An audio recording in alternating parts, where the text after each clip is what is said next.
प्यारे दोस्तों, आज कुछ लोगों की वजह से पूरे देश का माहौल बिगड़ा हुआ है। जगह जगह पर लोग हिंदू मुसलमान कर रहे हैं, जगह जगह पर दंगे फसाद हो रहे हैं। हाल ही में आपने हरियाणा के मेवात के नूह में देखा और सुना भी होगा कि किस तरह से वहां का माहौल बिगड़ा हुआ था। ऐसे बिगड़े हुए माहौल में हम आपको दो ऐसे वाकया बताते हैं जिसको सुनकर आप समझ जाएंगे कि ना तो सारे हिंदू बुरे होते हैं और ना ही सारे मुसलमान बुरे होते हैं। सिर्फ कुछ लोग बुरे हैं जो अपने फायदे के लिए ऐसा करते हैं। यह दोनों वाकया यकीनन आपके दिलों से नफरत को मिटा देंगे। इसलिए आज की वीडियो आप सभी के लिए बहुत ही खास है।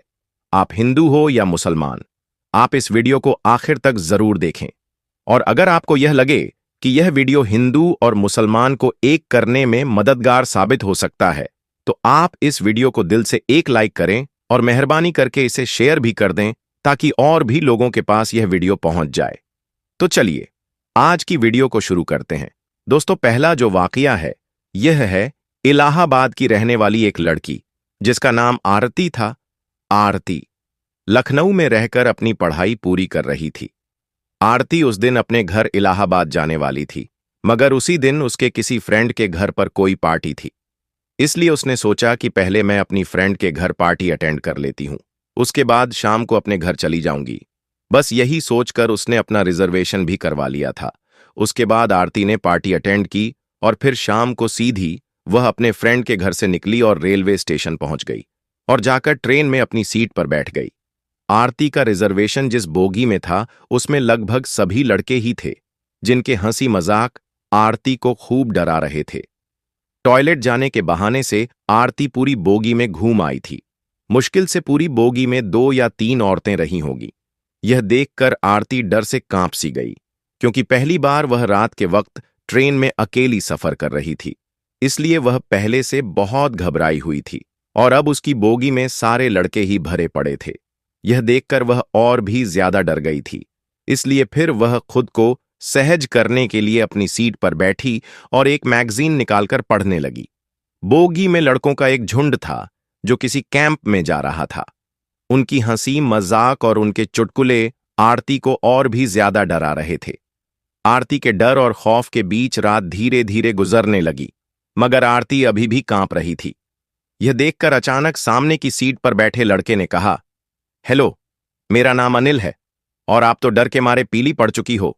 तो आरती ने धीरे से कहा, हाँ। तो वह लड़का कहने लगा, जी कोई बात नहीं, अगर आप अपना नाम बताना नहीं चाहती हो तो मत बताइए, मगर वैसे आप जा कहां रही हो? तो आरती ने धीरे से कहा कि इलाहाबाद जा रही हूं। इतना सुनते ही लड़के ने कहा, क्या इलाहाबाद? अरे वाह, वह तो मेरी नानी का घर है। इस रिश्ते से तो आप मेरी बहन लगी। फिर खुश होते हुए अनिल ने इलाहाबाद की अनगिनत बातें बताना शुरू कर दिया कि उसके नाना जी काफी नामी इंसान हैं। उसके दोनों मामा सेना में बहुत ऊंचे पद पर हैं। इस तरह से वह नई पुरानी बातें करने लगा। आरती भी धीरे धीरे नॉर्मल होकर अनिल की बातों में रुचि लेने लगे।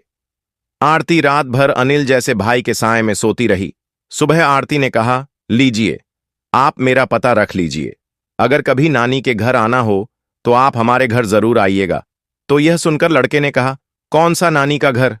अरे बहन, वह तो मैंने आपको डरते हुए देखा तो मैं झूठ मूठ के रिश्ते करने लगा। मैं तो पहले कभी इलाहाबाद गया ही नहीं। यह सुनकर आरती चौंक उठी।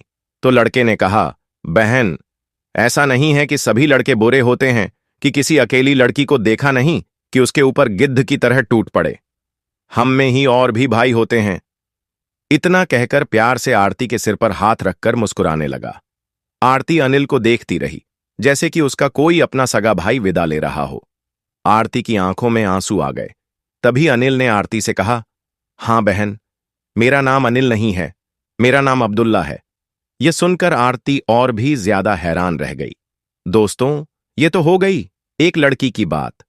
अब आपको एक मुस्लिम लड़के का वाकया बताते हैं जिसको सुनकर आपका भी दिल खुश हो जाएगा और आपके दिल से नफरत खत्म हो जाएगी। दोस्तों, गुजरात के गोधरा कांड में एक हिंदू लड़की गलती से रात के अंधेरे में एक मस्जिद में दाखिल हो गई। यानी कि एक हिंदू लड़की धोखे से रात के अंधेरे में मस्जिद में घुस गई। इसके बाद इस लड़की के साथ जो कुछ हुआ, मस्जिद के मौलाना ने जो कुछ किया, इसके बारे में जानकर यकीनन आप लोग भी हैरान और परेशान हो जाएंगे। इसीलिए आज की यह वीडियो आप सभी के लिए यह बहुत खास है। आप हिंदू हो या मुसलमान हो, आप इस वीडियो को आखिर तक जरूर देखें और वीडियो को लाइक करें और अपने दोस्तों में भी शेयर जरूर करें ताकि उनको भी इस मौलाना की हरकत के बारे में पता चले। दोस्तों, 202 की तारीख 27 फरवरी को कौन नहीं जानता होगा, क्योंकि यही वह तारीख है जिसने भारत के इतिहास को बदल कर रख दिया था।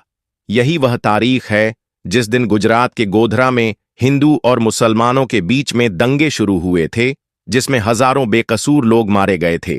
इसके बाद पूरे गुजरात में हिंदू और मुसलमानों के बीच में बहुत तनाव बढ़ गया था। आज जो वाकया हम आपको यहां पर सुनाने वाले हैं, यह वाकया इन्हीं गुजरात के दंगों का बताया जा रहा है। कहा जाता है कि 27 फरवरी सन 2002 को दिन में एक ट्रेन में आग लगने की वजह से हिंदू और मुसलमानों के बीच में लड़ाई शुरू हो गई थी, जो रात तक बढ़ते बढ़ते बहुत ही ज्यादा बढ़ गई थी। फिर रात के वक्त में लोग टोलियां की शक्ल में सड़कों पर घूमने लगे और बेकसूर लोगों पर हमला करने लगे। इसी रात गुजरात के अहमदाबाद शहर में एक नवाबजादी हिंदू लड़की अपने घर जा रही थी। इसी बीच उसने देखा कि सामने से सैकड़ों की तादाद में लोग अपने हाथों में तलवार लिए और शोर शराबा करते हुए आ रहे हैं। यह देखकर वह हिंदू लड़की बहुत घबरा गई और इधर उधर भागने लगी। वह बहुत से घरों के दरवाजों पर गई, मगर ऐसे हालात में किसी ने भी अपने घर का दरवाजा उसके लिए नहीं खोला। ऐसे में साथियों, वो लड़की बहुत ही ज्यादा डर गई थी। फिर वह भागते भागते हड़बड़ाहट में एक मस्जिद में दाखिल हो गई, यानी कि फिर वह धोखे से एक मस्जिद में घुस गई और एक कोने में छुपकर खड़ी हो गई। मस्जिद में दाखिल होने के बाद उस हिंदू लड़की ने देखा कि मस्जिद के दूसरे कोने में एक जवान मौलवी बैठा हुआ कुरान पाक की तिलावत कर रहा है और वह मौलाना चिराग की रोशनी में कुरान पढ़ रहा है। मौलाना को देखकर वह हिंदू लड़की उनके पास गई और उनको बाहर का सारा हाल बताया, यानी कि उस मौलवी को सब कुछ बता दिया कि वह ऐसे ऐसे अपने घर को जा रही थी, मगर उसके सामने दंगा करने वाले आ गए, इसलिए वह डर के मारे यहां पर आकर छुप गई है। फिर वह हिंदू लड़की मौलवी के आगे हाथ जोड़कर कहने लगी कि आप मुझे बचा लीजिए, आप मेरी हिफाजत कीजिए। अगर मैं इस वक्त यहां से बाहर गई तो बाहर खड़े दंगाई मुझको मार डालेंगे। अभी बाहर के हालात बहुत ही ज्यादा खराब हैं। ऐसे माहौल में अब मैं अपने घर को नहीं जा सकती हूं, इसलिए अब मैं रात भर यहीं पर रहकर रात गुजारना चाहती हूं। फिर वह हिंदू लड़की हाथ जोड़कर मौलवी से कहने लगी कि मैं आपके सामने हाथ जोड़ती हूं, आप मुझे रात भर यहां पर ठहरने की इजाजत दे दें। प्यारे दोस्तों, लड़की की इन बातों को सुनने के बाद मौलवी साहब उठे और मस्जिद के दरवाजे पर पहुंचे और बाहर के हालात देखने लगे। मौलवी साहब ने देखा कि बाहर के हालात वाकई में बहुत ही ज्यादा खराब हैं। सैकड़ों की तादाद में लोग हाथों में लठ लिए इधर उधर घूम रहे हैं और बहुत से लोग हाथों में तलवार लिए मस्जिद के बाहर भी खड़े हैं। यह देखकर मौलवी साहब भी बहुत डर गए। उन्होंने मस्जिद का दरवाजा बंद किया और अंदर आकर उस लड़की को मस्जिद में ठहरने की इजाजत दे दी। अब वह नवाबजादी हिंदू लड़की मस्जिद के कोने में आकर बैठ गई। वहीं मस्जिद के दूसरे कोने में मौलाना साहब कुरान पढ़ने में मशरूफ हो गए, यानी कि कुरान पाक को पढ़ना शुरू कर दिया। उस मौलाना के सामने एक चिराग रखा हुआ था जो जल रहा था। अब इधर वह हिंदू लड़की मस्जिद के दूसरे कोने में बैठी मौलाना साहब को देख रही थी। तभी उस लड़की ने देखा कि मौलाना साहब ने कुरान पाक के दौरान अपनी उंगली चिराग की लौ पर रख दी है। वह अपनी उंगली को जलाने लगे हैं। फिर थोड़ी देर के बाद मौलाना ने एक सिसकी भरकर उंगली चिराग से पीछे हटा ली और फिर से वह कुरान पढ़ने लगे। दोस्तों, थोड़ी देर बाद लड़की ने फिर देखा कि वो मौलाना फिर से वही काम करने लग गए हैं, यानी कि उन्होंने फिर से अपनी उंगली को चिराग की लौ पर रखा और थोड़ी देर जलने के बाद उन्होंने वापस उंगली हटा ली, यानी कि अपनी उंगली को पीछे कर लेते हैं और फिर से कुरान पाक को पढ़ना शुरू कर देते हैं। मस्जिद के दूसरे कोने में बैठी वो हिंदू लड़की सारा मंजर अपनी आंखों से देख रही थी। यह देखकर वो लड़की हैरान और परेशान हो गई और सोचने लगी कि यह मौलाना कहीं पागल तो नहीं हो गया है जो बार बार अपनी उंगली को आग में जला रहा है। खैर दोस्तों, फिर ऐसे सोचते सोचते ही उस लड़की की आंखें लग गईं, यानी उसको नींद आ गई और फिर पूरी रात ऐसे ही निकल गई और सुबह हो गई। सुबह वह मौलाना उठे और मस्जिद के दरवाजे पर गए और उन्होंने बाहर के हालात देखे। मौलाना ने देखा इस वक्त बाहर कोई भी नहीं था, यानी कि दंगा फसाद खत्म हो चुका था और लोग वहां से जा चुके थे। तो फिर वह मौलाना उस लड़की के पास गए और कहने लगे कि उठो, अब हमारी नमाज का वक्त हो गया है, अभी थोड़ी देर बाद बहुत सारे नमाजी आ जाएंगे, इसलिए अब तुम्हारा यहां रुकना मुनासिब नहीं है, क्योंकि अगर लोगों ने तुमको यहां पर देख लिया तो लोग मेरे बारे में बदगुमानी कर सकते हैं और मेरे किरदार पर शक कर सकते हैं। इसलिए अब तुम जल्दी यहां से चली जाओ। और मैंने बाहर देखा है, अब बाहर के हालात भी नॉर्मल हैं, बाहर का रास्ता बिल्कुल साफ हो गया है, अब आप आसानी से अपने घर को जा सकती हो। आओ, अब मैं तुमको बाहर तक छोड़ देता हूं। यह सुनकर उस हिंदू लड़की ने कहा कि अगर रास्ता साफ हो चुका है तो अब मुझे जाने में कोई हर्ज नहीं है, मगर मैं जाने से पहले आपसे एक बात पूछना चाहती हूं। मैं आपसे एक सवाल करना चाहती हूं, पहले आप इसका जवाब दे दें। यह सुनकर मौलाना साहब कहने लगे, पूछिए, आप क्या पूछना चाहती हैं? तो वो हिंदू लड़की कहने लगी, मौलाना साहब, आप यह बताएं कि आप रात भर अपनी उंगली को चिराग में जलाने की क्यों कोशिश कर रहे थे? तो यह सुनकर मौलाना साहब कहने लगे, इसके बारे में आप ना ही पूछे तो अच्छा है, क्योंकि यह मेरा जाति मामला है, इसलिए मैं इसके बारे में आपको नहीं बता सकता हूं। यह सुनकर वह हिंदू लड़की कहने लगी, जब तक आप मुझे इसके बारे में नहीं बताएंगे तब तक मैं यहां से नहीं जाऊंगी। इसलिए मौलाना साहब को इसके बारे में मजबूरन बताना पड़ा। फिर वह मौलवी साहब कहने लगे, देखो, बात दरअसल ये है कि जब तुम रात के वक्त में यहां पर आई थीं तो तुम्हारी खूबसूरती को देखकर शैतान ने मुझको बहकाना शुरू कर दिया था, इसलिए फिर मेरे दिल में नफसानी ख्वाहिश उभरने लगी, यानी तुमको लेकर मेरे दिमाग में गलत गलत और बुरे बुरे ख्याल आने लगे थे और वह मुझको बेचैन करने लगे थे। इसलिए फौरन मेरे दिल ने मुझसे कहा कि अगर तुम बुरा काम करोगे, अगर तुम गलत काम करोगे तो कल कयामत के दिन तुम्हें जहन्नुम की आग में जलना पड़ेगा, जो इस दुनिया की आग से 70 गुना ज्यादा होगी। इसलिए पहले तुम इस दुनिया की आग का मजा चख लो। इसलिए फिर मैंने अपने दिल की बात को मानते हुए अपने जिस्म को आग के हवाले कर दिया और अपने जिस्म को आग का मजा चखाने लगा और अपने नफ्स से कहने लगा कि अगर तुझ में आग की तपिश को बर्दाश्त करने की ताकत है तो फिर तुम्हारी मर्जी है, तुम जो चाहो वह कर लो।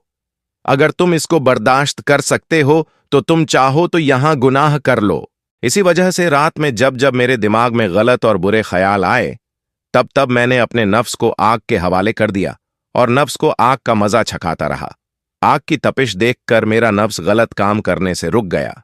ऐसे करते करते मेरी पूरी रात गुजर गई दोस्तों। इसके बाद वो हिंदू लड़की चली गई। वक्त गुजरता गया। नवाबजादी के लिए अमीर से अमीर शख्सियत के रिश्ते आने लगे, मगर वह हर रिश्ता ठुकराती रही। लड़की के वालिद बहुत परेशान थे कि आखिर मामला क्या है। जब काफी वक्त गुजर गया तो उस लड़की ने आखिर बता ही दिया कि मुझे दीन इस्लाम धर्म पसंद है और मैं उसी धर्म में शादी करना चाहती हूं। फिर आखिरकार उस लड़की की शादी एक मुस्लिम लड़के के साथ हो गई। दोस्तों, अगर हम पूरी जिंदगी अल्लाह और रसूल के तौर तरीकों पर गुजारे तो खालिक कायनात हमें जन्नत के मल्लात में क्या मुकाम देगा, जरा सोचिए दोस्तों। याद रखें कि अल्लाह से डरने वाले मर्द और अल्लाह से डरने वाली औरतें अल्लाह ताला को बहुत पसंद हैं। प्यारे दोस्तों, आज की इस वीडियो में हम आपको मुंबई की एक ऐसी करामाती दरगाह की जियारत कराएंगे जो कि मुंबई सीएसटी रेलवे स्टेशन पर मौजूद है। इस दरगाह में आराम फरमाने वाले अल्लाह के वली के एक बहुत बड़ी करामत का वाकया जिसे आज की वीडियो में हम आपको बताएंगे। वीडियो को शुरू करने से पहले आप लोगों से एक छोटी सी गुजारिश है कि इस वीडियो को एक लाइक करके हमारे चैनल को सब्सक्राइब जरूर कर लीजिएगा, क्योंकि हम ऐसी ही प्यारी प्यारी वीडियो आपके लिए हर रोज लाते रहते हैं। तो चलिए दोस्तों, शुरू करते हैं दोस्तों। हजरत बिस्मिल्लाह शाह बाबा रहमतुल्लाह अलैहि की मज़ार महाराष्ट्र के शहर मुंबई के इलाके Saint George CST railway station पर मौजूद है। आपका पूरा नाम हजरत सैयद बिस्मिल्लाह शाह कादिरी रहमतुल्लाह अलैहि है। आप आले रसूल हैं। आप मुल्क अरब से हिंदुस्तान तशरीफ लाए और महाराष्ट्र के शहर मुंबई के एक इलाके में सुकूनत पजीर हुए। आप बड़े ही परहेजगार, आबिद और जाहिद थे। आप बड़े ही जलीलुल कद्र वली कामिल है। आपका आस्थाने मुबारक मुंबई के सीएसटी रेलवे स्टेशन पर प्लेटफार्म नंबर 15 पर मौजूद है। इसलिए लोग जब भी सफर करने के लिए जाते हैं तो आपकी बारगाह में इस अकीदत के साथ हाजिर होते हैं कि जब भी सफर के लिए निकले तो उनका सफर आसान हो और आपकी दुआ से उनका सफर खैरियत से हो। आप रहमतुल्लाह अलैहि की करामात के बारे में यह मशहूर है कि जब हजरत बिस्मिल्लाह शाह रहमतुल्लाह अलैहि अरब से हिंदुस्तान तशरीफ लाए और मुंबई में सुकूनत पजीर हुए तो आपने अपनी इबादत गाह एक दरख्त के नीचे बना ली। जहां आपने इबादत गाह बनाई थी वहीं ट्रेन की पटरी लगाई जा रही थी। एक मर्तबा हजरत बिस्मिल्लाह शाह रहमतुल्लाह अलैहि चाय बना रहे थे जिसकी वजह से उसका धुआं उड़ रहा था और उस वक्त ब्रिटिश अंग्रेजों का जमाना था। वह लोग ट्रेन की पटरी लगा रहे थे। जब उन लोगों ने देखा कि दरख्त के नीचे से धुआं निकल रहा है तो वह लोग उस दरख्त के करीब गए तो देखा कि एक बुजुर्ग अल्लाह के वली चाय बना रहे हैं। तो उन लोगों ने उनसे उनको हटने के लिए कहा क्योंकि उन लोगों को वहां पर पटरी बिछानी थी, लेकिन बिस्मिल्लाह शाह बाबा रहमतुल्लाह अलैहि ने हटने से मना फरमा दिया तो अंग्रेजों ने उनको जबरदस्ती हटा दिया और अपना काम शुरू कर दिया। काम करते करते रात गुजरी तो सुबह देखा कि जो पटरी उन लोगों ने बिछाई थी वह उखड़ी पड़ी हुई थी। तो फिर उन लोगों ने काम शुरू कर दिया और पटरी को वापस बिछाने लगे। इसी तरह रात गुजरी, फिर दूसरे दिन सुबह देखा तो फिर से पटरी उखड़ी पड़ी हुई थी। फिर से वह लोग पटरी बिछाते और वह उखड़ जाती। जब 3-4 दिन ऐसे ही मामला होता रहा तो वह लोग समझ गए कि हो ना हो यह करामत उस फकीर की है जो चाय बना रहे थे। तो उन लोगों ने उसको पटरी को हटाकर दूसरी जगह शिफ्ट किया और फिर बिस्मिल्लाह शाह बाबा रहमतुल्लाह अलैहि की वह इबादत वाली जगह को छोड़ दिया जहां आज आप रहमतुल्लाह अलैहि की मज़ार पाक मौजूद है। तो दोस्तों, यह है अल्लाह के वलियों की शान की उन्होंने अंग्रेजों को यह सबक सिखा दिया कि कभी भी अल्लाह के वलियों से ना उलझना। अल्लाह ताला उसके हबीब और हजरत सैयद बिस्मिल्लाह शाह और तमाम औलिया और अहले बैत के वसीले से हम सबको मुकम्मल इश्क रसूल अता फरमाए। दोस्तों, इसके अलावा आज की वीडियो में हम आपको एक और करामाती दरगाह के बारे में बताएंगे, इसलिए इस वीडियो को आगे तक देखते रहिएगा। दोस्तों, आपने तो बहुत सी करामात के बारे में सुना होगा, लेकिन आज हम आपके सामने एक ऐसी करामत पेश करने जा रहे हैं जिसका हर किसी को यकीन करना बड़ा मुश्किल है। जी हां, आज हम आपके सामने एक ऐसी करामत का तज़किरा करने जा रहे हैं जिसकी वजह से एक ट्रेन एक जगह रुक गई और आगे नहीं बढ़ रही थी। जी हां दोस्तों, यह करामत सैयद रहमतुल्लाह अलैहि शाह उर्फ चुन बाबा की है। आपकी करामत के चलते एक ट्रेन अपनी जगह पर खड़ी हो गई, मानो वह बर्फ सी जम गई, आगे ही नहीं बढ़ रही थी। उस पर सफर करने वाले तमाम लोग परेशान हो गए। फिर कैसे यह ट्रेन आगे बढ़ी और कैसे हुई यह करामत, आइए आपको बताते हैं प्यारे दोस्तों। हजरत चुन बाबा रहमतुल्लाह अलैहि आपका नाम हजरत सैयद अली शाह रहमतुल्लाह अलैहि है। आपका आस्थान मुबारक उज्जैन में है। सैयद रहमतुल्लाह अलैहि शाह उर्फ चुन बाबा रहमतुल्लाह अलैहि बड़े ही शान और मकाम वाले बुजुर्ग गुजरे हैं। आपसे बेशुमार करामात का ज़हूर हुआ, लेकिन एक करामत आपकी ऐसी है जिसे सुनने के बाद आप सभी हैरत में पड़ जाएंगे। एक बार का जिक्र है, हजरत सैयद रहमतुल्लाह अलैहि उर्फ चुन बाबा रहमतुल्लाह अलैहि ट्रेन में बैठकर उज्जैन से फतेहाबाद जा रहे थे। रास्ते में चिंतामन गढ़ स्टेशन पर टीटी, जिसका नाम बीसी पाठक है, उसने आपसे टिकट मांगा। आपने कहा, ए खुदा के बंदे, हम फकीर हैं, टिकट विकट हम नहीं जानते हैं। टीटी बहुत हैरान हुआ, उसे गुस्सा भी आ गया और कहा, बाबा टिकट तो दिखाना पड़ेगा वरना ट्रेन से नीचे उतार दिए जाओगे। इसके बाद भी हजरत चुन बाबा ने वहीं फरमाया, हम फकीर हैं, हमारे पास टिकट विकट कुछ नहीं है। ये सुनते ही टीटी पाठक को बहुत गुस्सा आया और उसने उसको जबरन ट्रेन से नीचे उतार दिया और उनको बुरा भला कहने लगा। जब टीटी ने आपके साथ इतना बुरा सुलूक किया तो आपको जलाल आ गया और आप वहां से चुपचाप चले गए।